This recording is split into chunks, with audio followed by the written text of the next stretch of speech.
Hola y bienvenidos a la corrección del apartado 4 del tema 5, la América precolombina. Pero antes de empezar os quiero enviar un fuerte abrazo a todos mis alumnos de segundo de la ESO. Espero volver a veros pronto. Cuidaros. En este apartado nos vamos a centrar en la localización y en el gobierno, economía y sociedad de los pueblos mayas, los incas y los aztecas, que son los tres grandes pueblos existentes en el momento de la llegada de los españoles a América. La primera de las actividades que teníamos que realizar era la de interpreta el mapa. Queremos saber por dónde se extendían los imperios inca y azteca y dónde se localizaban las ciudades mayas. Para ubicarnos geográficamente, comentamos brevemente que el continente americano se dividía en tres partes: América del Norte, América Central y América del Sur. Así llegamos a la localización del imperio inca, que dominaba un enorme territorio en la parte oeste de América del Sur, ocupando parte de los países que hoy son Perú, Bolivia, Ecuador, Chile y Argentina.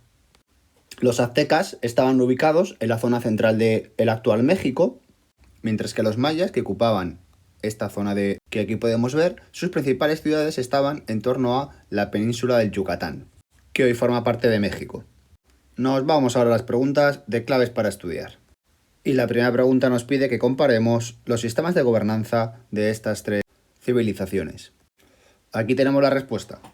Lo primero que tenemos que tener claro es que no formaban un estado, como pudiéramos entender, por ejemplo, nuestro país España, sino que era un territorio organizado en ciudades independientes entre sí, eso sí, gobernadas por un jefe supremo. En el imperio inca, la máxima autoridad la ejercía el inca, que era considerado, además, hijo del rey Sol. ¿Esto qué nos dice? Bueno, pues que este inca, este máximo gobernante, poseía el poder político y además poder religioso.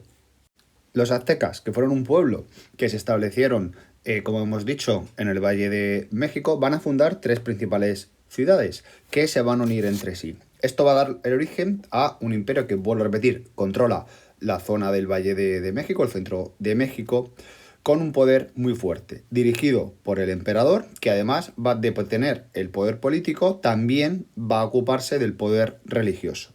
Nos vamos ahora a la segunda pregunta. Comparamos la sociedad y la economía de estos tres pueblos y, en primer lugar, respecto a los mayas, ¿qué podemos decir?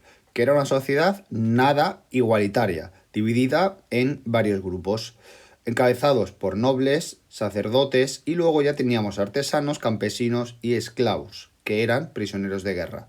Respecto a la economía de los mayas, desarrollaban tanto la artesanía, la agricultura como el comercio, pero de estas tres actividades, la más importante era la agricultura, donde cultivaban maíz, algodón, cacao, tomate y otra serie de productos, con los que desarrollaban un comercio muy fluido entre sus ciudades. Nos centramos ahora en los incas y en su sociedad, que, repetimos, era una sociedad igualmente desigual. ¿Qué tenemos aquí? Nobles, pueblo, siervos y esclavos. Y dentro del pueblo, la población se dedicaba a la artesanía y al campo. Estas dos actividades ya nos hablan de la importancia del sector primario y del sector secundario, donde es muy relevante en la agricultura los cultivos que van a hacer en terrazas para superar la dificultad que entrañaba el territorio, con montañas de gran altura y gran pendiente. ¿Qué van a cultivar fundamentalmente? Maíz y patata.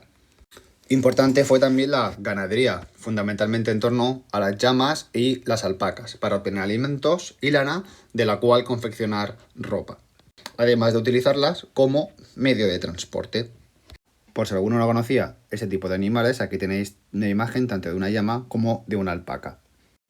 Si nos centramos en los aztecas, comprobamos que la sociedad se organizaba en diversas tribus y dentro de cada tribu tenía su propia organización. La nobleza, donde estaban los jefes guerreros, los altos cargos de gobierno, los terratenientes y sacerdotes. Luego por debajo se encontraban los comerciantes, campesinos, artesanos y ya, finalmente, los esclavos.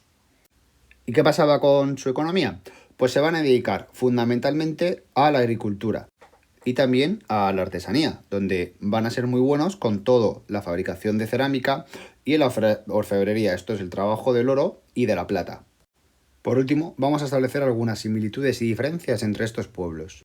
En este esquema ya podemos observar algunas de las similitudes y las diferencias entre estos tres pueblos. En primer lugar, si hablamos de la localización, en torno a América Central están mayas y aztecas, y los incas en la parte de América centrada en torno a los Andes, esto es la parte oeste de América del Sur.